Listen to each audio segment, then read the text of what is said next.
There are so many ways to invest. The multitude of different strategies can be overwhelming. So in this video, I'm going to give you 3 ways to invest your first $1,000 and the pros and cons of each. Before we dive into the 3 ways to invest your first $1,000 or whatever amount that it is that you have, let's cover some quick important terms. When you decide to become an investor, you can be either an active investor, which means you're picking individual stocks to invest in, or you can be a passive investor, which means you're usually utilizing exchange-traded funds and mutual funds to have an automatically diversified portfolio that is essentially done for you. For the sake of simplicity, I'm only going to talk about ways to invest via stocks and the stock market. I will not be including bonds, crypto, or even REITs, but these are obviously other ways that you can invest within your portfolio. So with that said, let's dive into the first way that you can invest your first $1,000, which is to simply buy a passive investing fund that either tracks the S&P 500 or a certain sector of the market, like technology, consumer discretionary, or healthcare, for example. A mutual fund, or its new cooler cousin, the exchange-traded fund, are the investment vehicles that you want to buy to accomplish the goal of an instantly diversified portfolio in a particular segment of the market that you're into.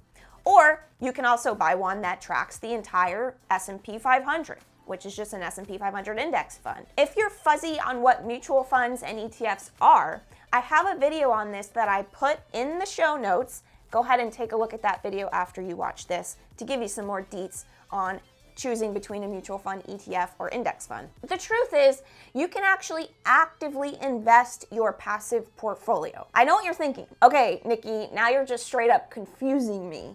Okay, I thought you said active investing and passive investing are 2 different things. Well, what I mean by that is that you have the choice on the types of funds and the investment objective of those funds. If you think social media stocks are the hotness right now, you can invest in a social media ETF. If you think renewable energy is going to get jiggy with it, there's an ETF for that too. Basically, what I'm trying to say is passive investing doesn't have to be boring. You can actively choose different parts of the market that you're wanting to invest in and find a fund that fits that need. And you can find better returns than what the overall market gives you potentially if you have a little bit of vision. There are ETFs that are actually beating the S&P 500 returns year to date by a lot. Take a look at this chart showing how the year-to-date returns on some ETFs have performed in comparison to the S&P 500. So the blue line is the S&P 500, which at the time of filming this video is up 3% on the year. However, when you get into niched or thematic ETFs, which are ETFs investing in a basic theme or industry, they may actually have higher overall returns than the market. SOCL, which is actually an ETF that is the purple line here, it's an ETF that invests in social media companies. It's up 58% year to date. Another ETF that invests based on stocks that are moving with momentum behind them would be MTUM. MTUM is up 15.5% year to date. Or you can even look at the QQQ, which is an ETF that tracks 100 companies that trade on the NASDAQ exchange. But these companies are very technology centric, and this ETF is up 31% year to date.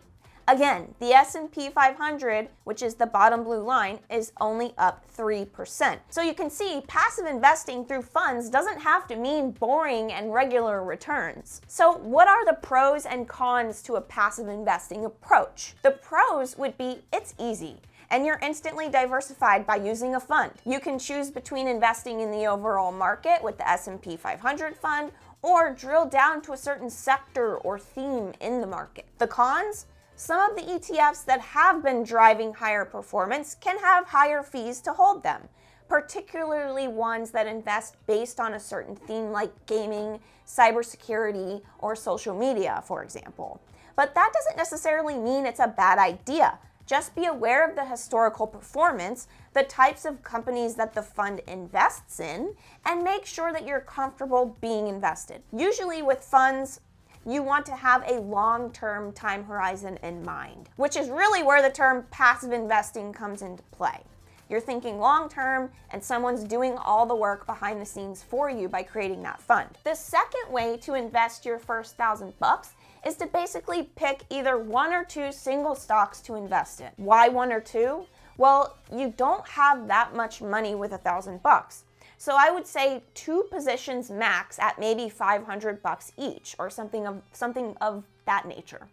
And that'll give you a little bit of diversification by having more than just one position. The more money that you're starting with, this gives you the ability to diversify a bit more or make positions bigger in certain companies that you're interested in. But in this case, with $1,000, you have to choose wisely. So I know what some of you are thinking. Nikki, you should never, ever, ever pick stocks, ever. Well, I don't really agree with that 100%. Sorry, not sorry. Don't get it twisted. Most people should absolutely not pick stocks. They don't have the time or the desire to do the research that's required to pick a good stock.